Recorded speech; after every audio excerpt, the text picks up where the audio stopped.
Hey yo, what is up guys? It is DPX here, using my new camera for the first time. Let me know how you like it. Do you notice a difference? Let me know. The difference here is that I'm not using my phone, and I got a shit ton of time to record, so yeah. Anyways, Christmas just happened. I hope you had a good one. And there were two movies that came out that were supposed to be in theaters. Two movies that I was looking forward to, but got put on their streaming services, HBO Max and Disney Plus, respectively. So I'm going to be reviewing both of them in this video, just because, you know, don't want to flood my channel with too many videos. I'm already doing quite a bit for the end of the year, so I'll make these two reviews into one video. They are Pixar's Soul and Wonder Woman 1984. Now, at the time of recording, I'm sure by the time you see this video, but at the time of recording right now, I have not seen Wonder Woman yet, but I have seen Soul. So we'll be talking about Soul first. Anyways, before we get started, you know what to do. Be sure to like, subscribe to the notifications, and leave a comment. You'll be a little subscriber. Now, how this is gonna work is that I don't know if I'm going to do this with Wonder Woman yet. I've heard that there are some big spoilers in that, though. So what we're going to do here is we're going to cut these up in different segments. There'll be timestamps and everything. I'll be talking about the movie generally. I'll be talking about it in spoiler territory, which you'll be able to skip if you haven't seen the movie yet. And then if you want my final verdict on it, you can click on those timestamps right there. Anyways, yeah. So Pixar's Soul. Directed by Pete Docter, who, I believe that's his name. It's something Doctor. I just forgot as I'm recording. But he's also did Coco and he did Inside Out, two of the best Pixar movies. And Soul, it's about, or at least the marketing, the movie, I will say the movie was marketed very differently than how it turned out. But it doesn't feel cheap or deceptive. It just feels like, oh, this wasn't in the trailer. See, the trailer didn't have things that the movie didn't have. The trailer didn't have things that the movie had. Did you get that?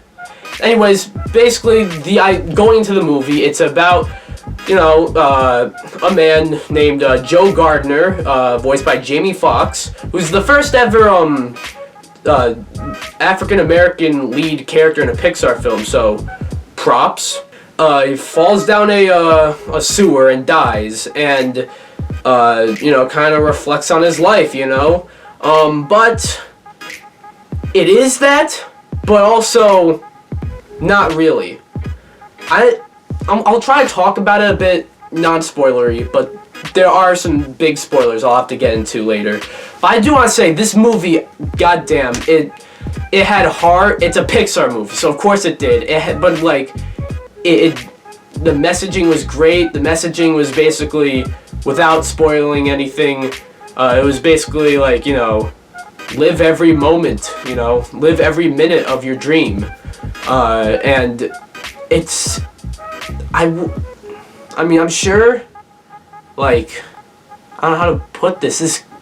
I'm not saying that this is, like, inappropriate or violent or anything. Yeah, hell no, it's a Pixar movie, but it doesn't, watching it didn't feel like it was aimed towards kids. Like, this might, in terms of, like, the messaging and the themes, and even, you know, just the concept of death, really, it kind of feels like, you know, it kind of feels like it's not really aimed towards kids. I'm sure kids that aren't as sensitive to the subject of death probably would enjoy this film. Again, if you're like a parent watching this review, which first off, thanks for watching my reviews to you know. But if you're a parent watching my review, I'd say if your kid is sensitive to death, don't show them this movie. There's like a twist that happens later on in the film that, from what I remember, was not really in the trailers at all. And you can see Pixar didn't really know how to market the film. And yeah, and also it came out on Christmas, and it's not a Christmas movie at all. You know, it doesn't have any Christmas messaging. It doesn't take place during Christmas, not even in the winter. There's no snow or anything, but you know, it actually feels right for Christmas. Like, the messaging in it honestly feels right, I'd say. And I just want to say, of course, it's Pixar. This is the norm, but the animation is top notch. They might be one of the I want to say they might be one of the best film studios, not just animation studios, just one of the best film studios right now.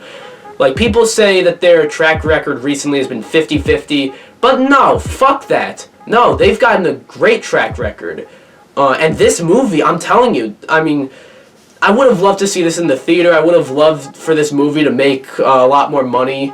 You know, putting it on Disney Plus, there's no in between. It's either you open up more doors for more people to see it, or you don't, if you know what I mean. Like, there's no middle there. There's no gray in the black and white. So if you have a Disney Plus subscription, I do suggest you watch this. I've found it very enjoyable. I'm not quite sure what else I can say about it without getting into spoilers. So, the timestamps will be in the description, or you can fast forward to where the chapter is, the new YouTube thing with chapters, if you know what I mean, where it's cut up.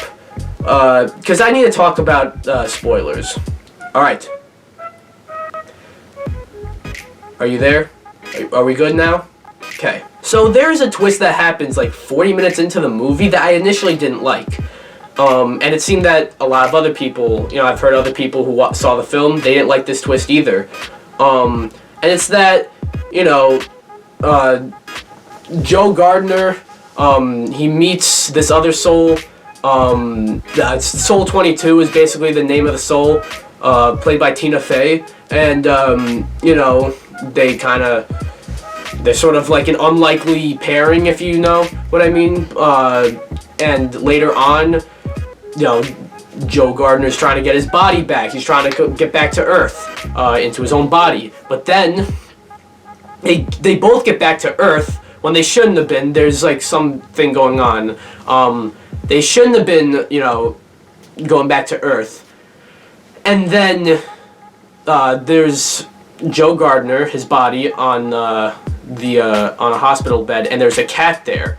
So they both go there. Joe Gardner's soul ends up in the cat, and Soul 22, her soul ends up in Joe Gardner's body. And that was a twist where it's like, what the fuck? What? This wasn't in the trailers. Like, this wasn't, and I don't know, I wasn't expecting it.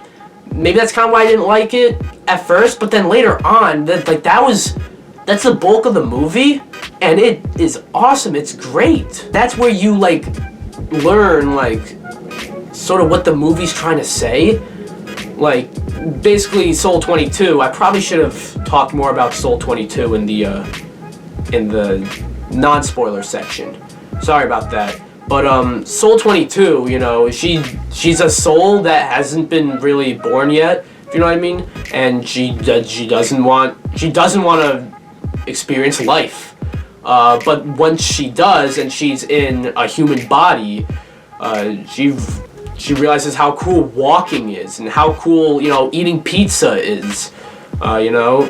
And, so now it's time for, it's then time for her to, you know, go and perform in some jazz band, because Joe Gardner is supposed to be there, but doesn't, because he's a cat now. So now Soul 22 as Joe has to do it for him, but then realizes, wait, no, I like this. I want to do my own thing, sort of. So then there's like a whole chase scene going on, and then they end up back into like sort of the afterlife, if you will, and then they get into a bit of a scuffle, a bit of a fight, you know, argument. It was more of an argument, but Joe gets back into his own body, and he goes into the jazz band and performs, and he witnesses what he's been wanting to do for like his whole life,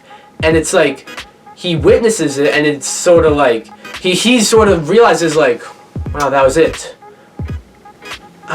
What do I do next? You know, it's like you're anticipating something, you know, and then it happens, and then it's like, all right, that happened. Shit, what do I do next? So then he gives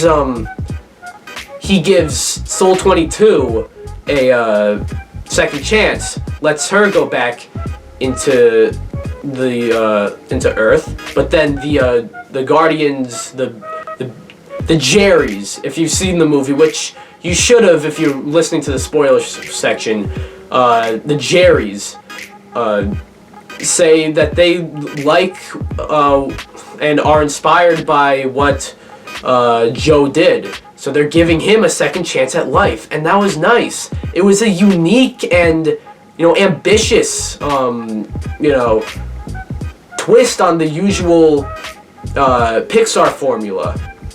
I'm not calling Pixar formulaic.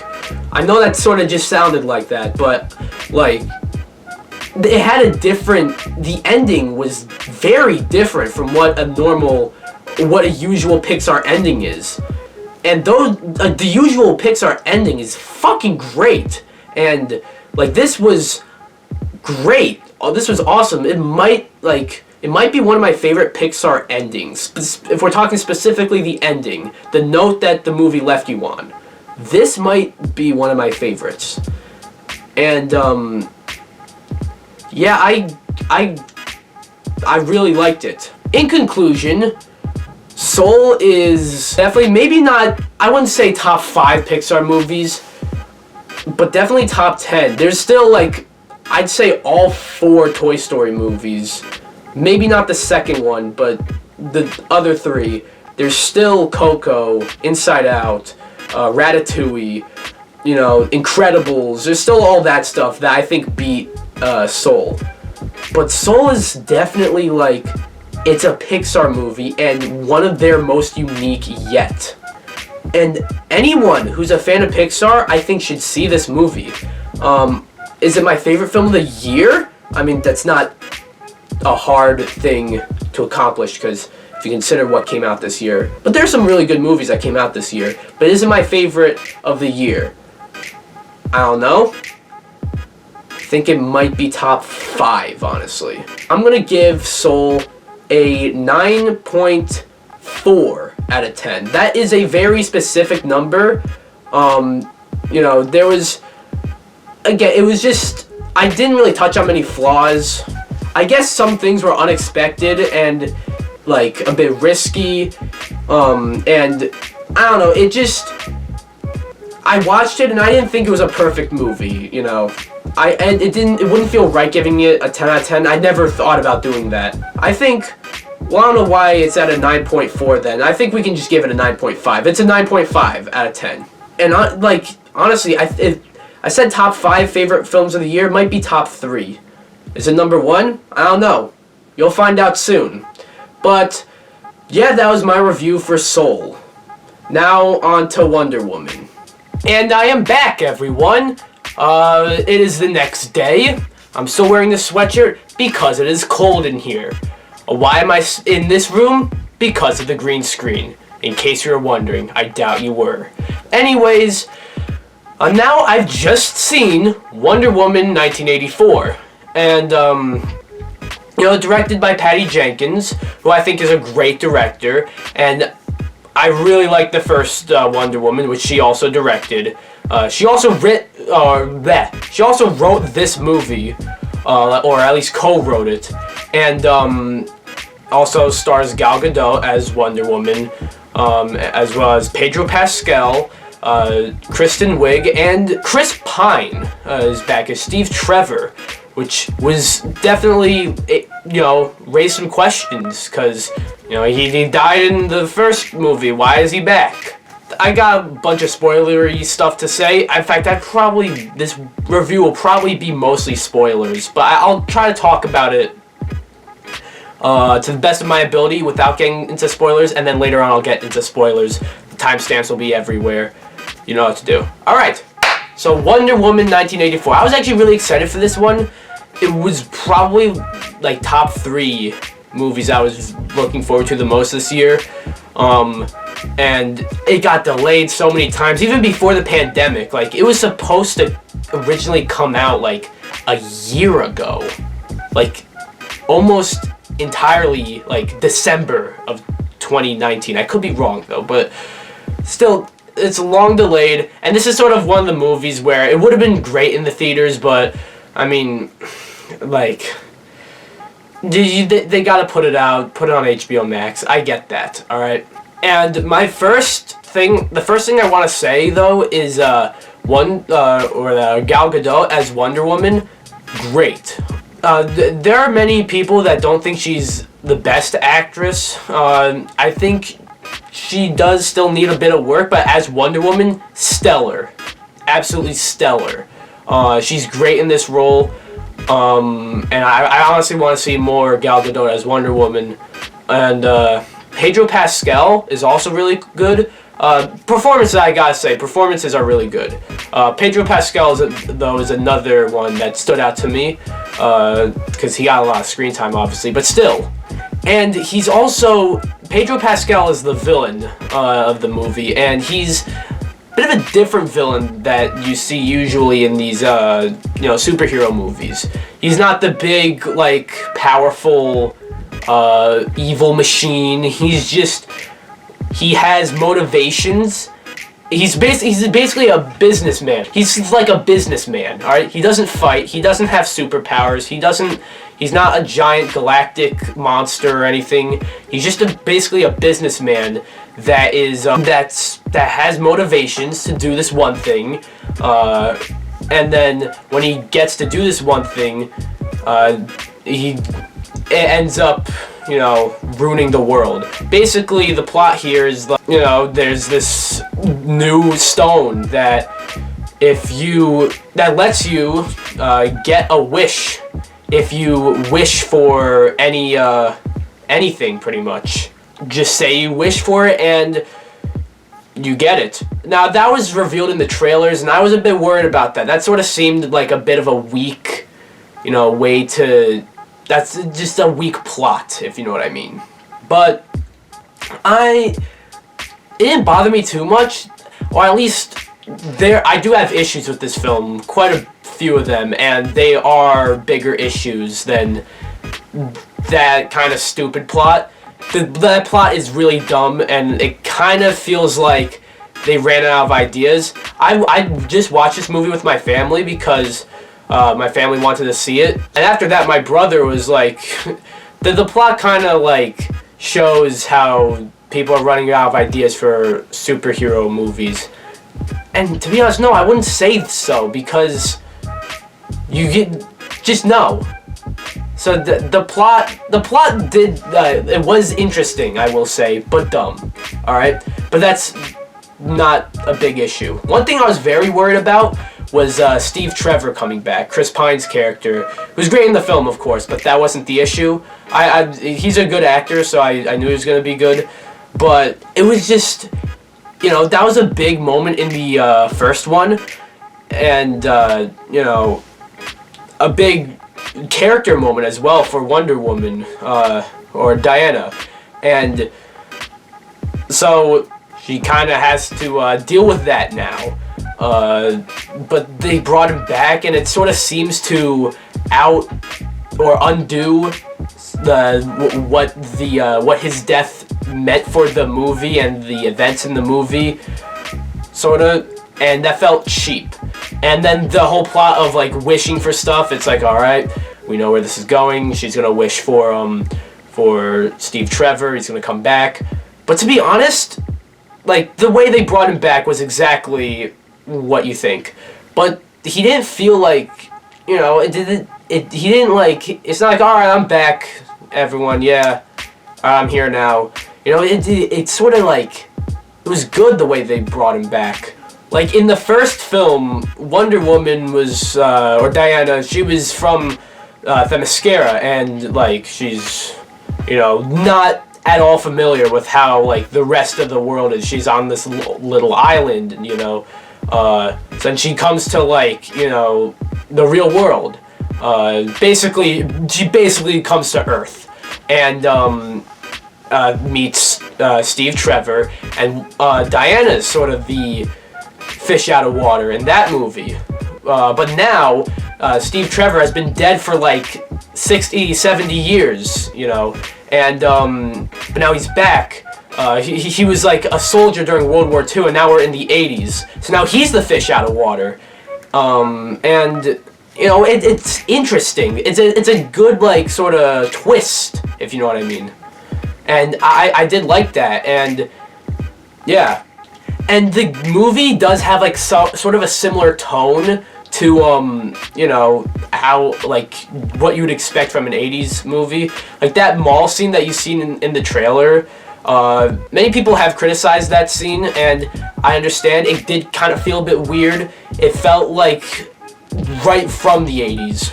I feel like that is what they were going for, though. So they did succeed with that, but it did kind of at the same time feel a bit out of place.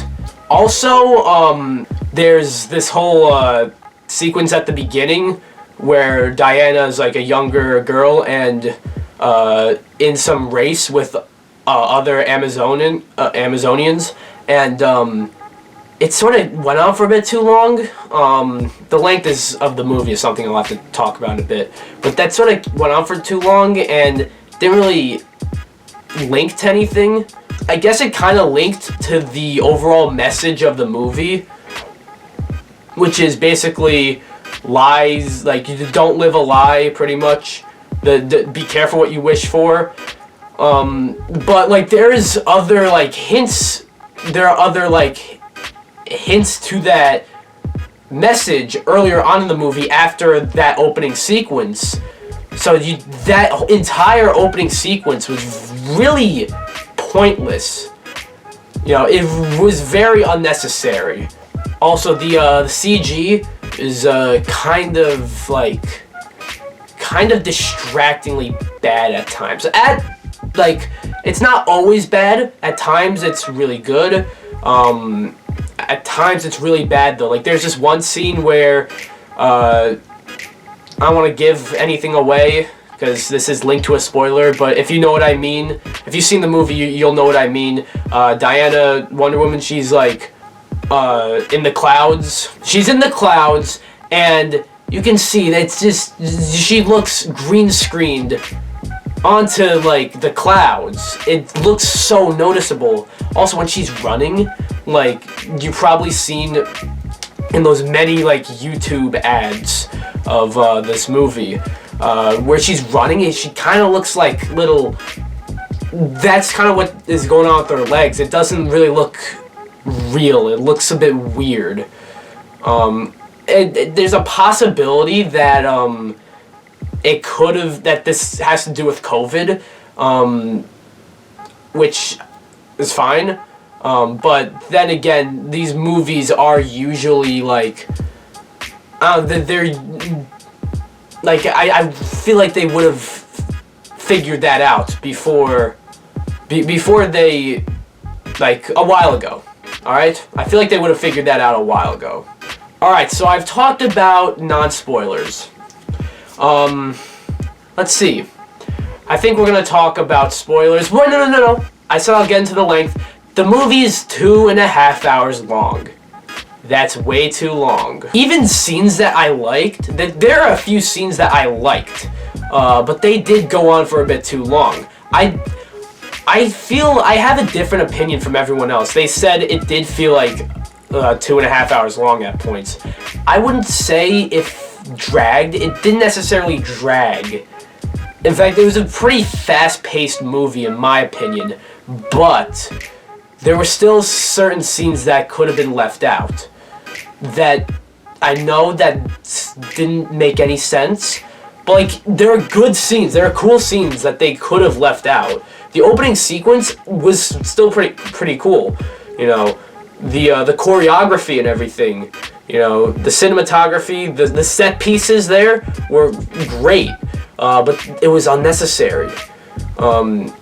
Even, you know, you saw in the trailer where Steve Trevor was trying on clothes, you know, sort of outfits, 80s looking outfits. That was cool. They could have cut out some of that, you know. And the villain issue, it kind of feels like, I don't know, this is where I have to get into spoilers. So, if you haven't seen the movie yet, go to the timestamps and go to the conclusion of this review. If you have seen the movie, though, you can hear me talk about spoilers. Hopefully, if you haven't seen the movie yet, you've already clicked off. If not, 3, 2, 1. Okay. So here are some of my issues with the film. I feel the plot was dumb, but also because Pedro Pascal's character, he plays Maxwell Lord. You know, he has the whole granting wish thing, but it gets, like, it goes all over the place. Like, with that plot, later on in the movie, I feel like the movie's just all over the place. It's just, it goes everywhere. And it's not like it was hard to follow. It was kind of a simple movie to follow. I was able to follow it just fine, but it went everywhere still. Like, that doesn't change anything. Also, Kristen Wiig's character, Barbara, who then becomes Cheetah, I feel was a bit unnecessary, at least after watching the whole movie. Now, I don't know if this was, you know, in the trailers or anything, or if this was known, but I knew Pedro Pascal was going to be in it. I knew he was going to be the one who was like, if you say what you wish for, you can, I might just be able to get it to you.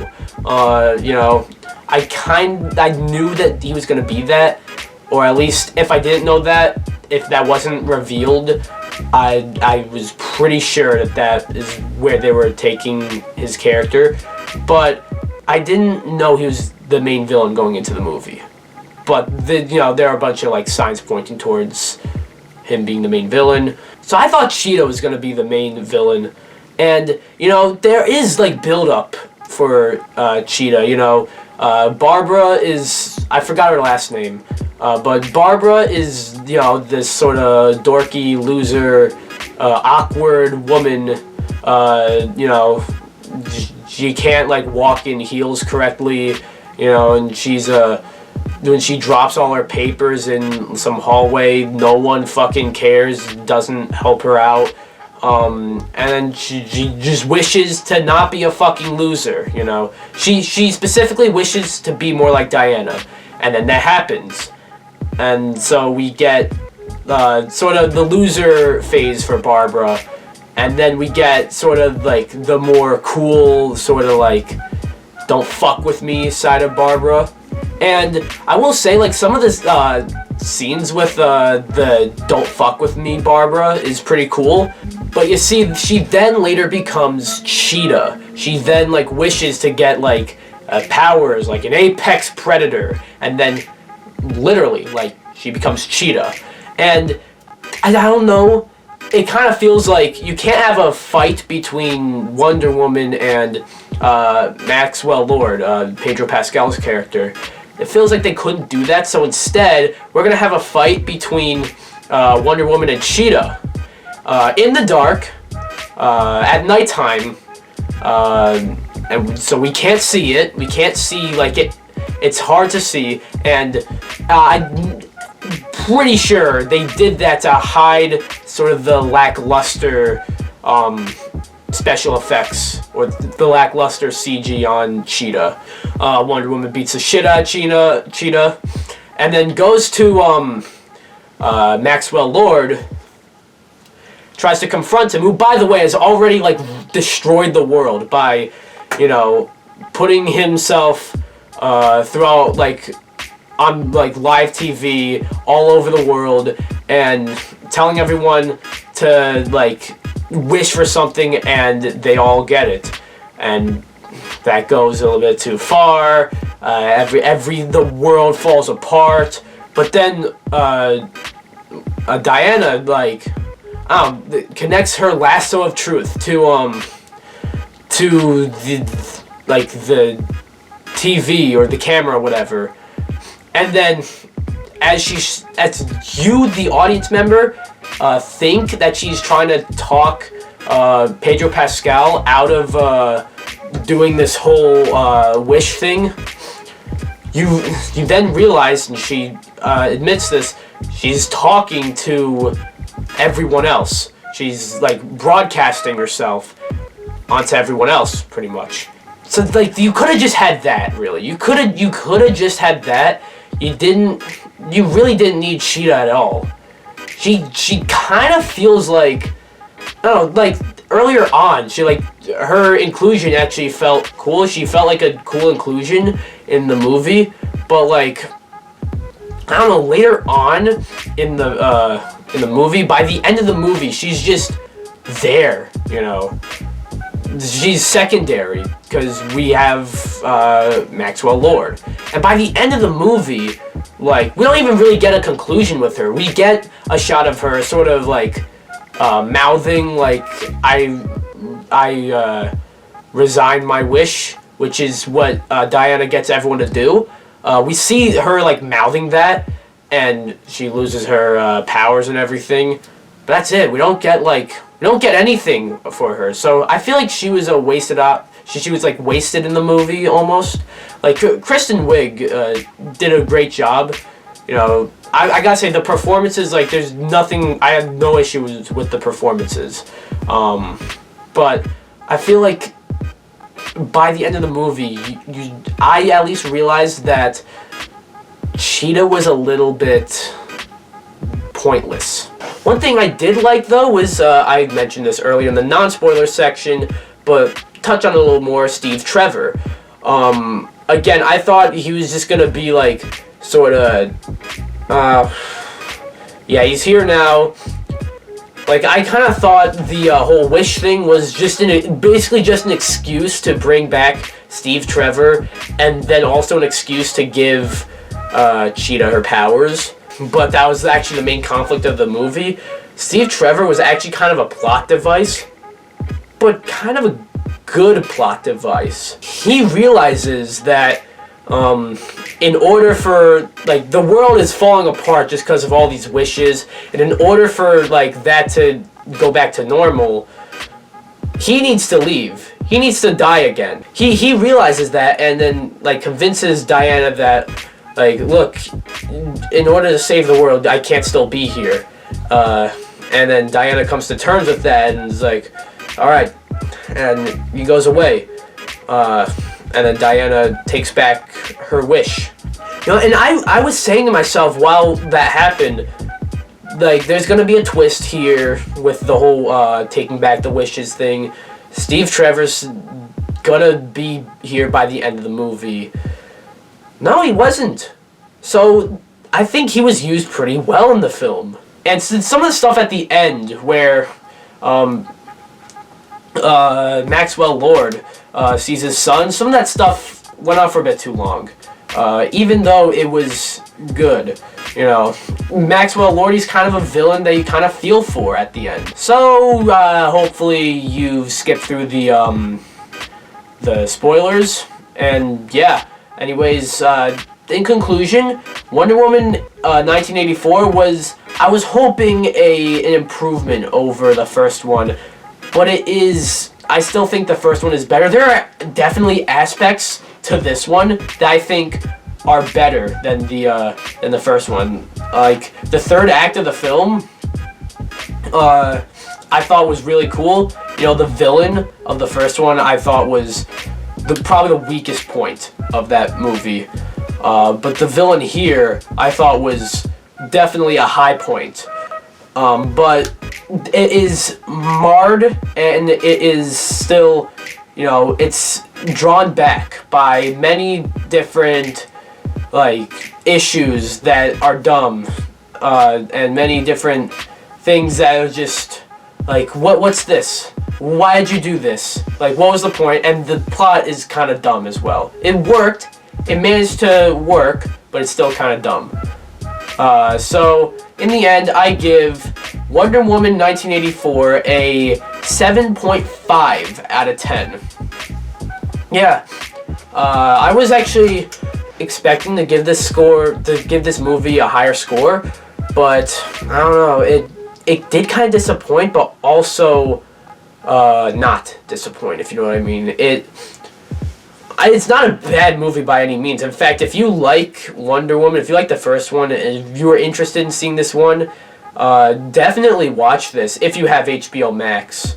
I don't think it's a movie worth subscribing to a brand new service for. But if you have HBO Max already, definitely give this a watch because it's good, really good, or pretty good, I'd say. But there are many things that are keeping it back from being like great, from being even better than the first one. So that was my review for Wonder Woman 1984 and my review for Soul. What do you guys think about these movies? Have you seen either of them? Do you like them? Do you not like them? If you haven't seen them, do you want to? Do you not want to? If you have seen it, or you know, I already said that, but which of these two movies do you like better? Which one did you watch on Christmas, if any? Let me know in the comments below, and yeah, I'll see you guys in the next video. The next video, I'll be ranking every single movie I saw this year, including these two movies, so yeah, that'll be something. See you there, guys. Bye-bye.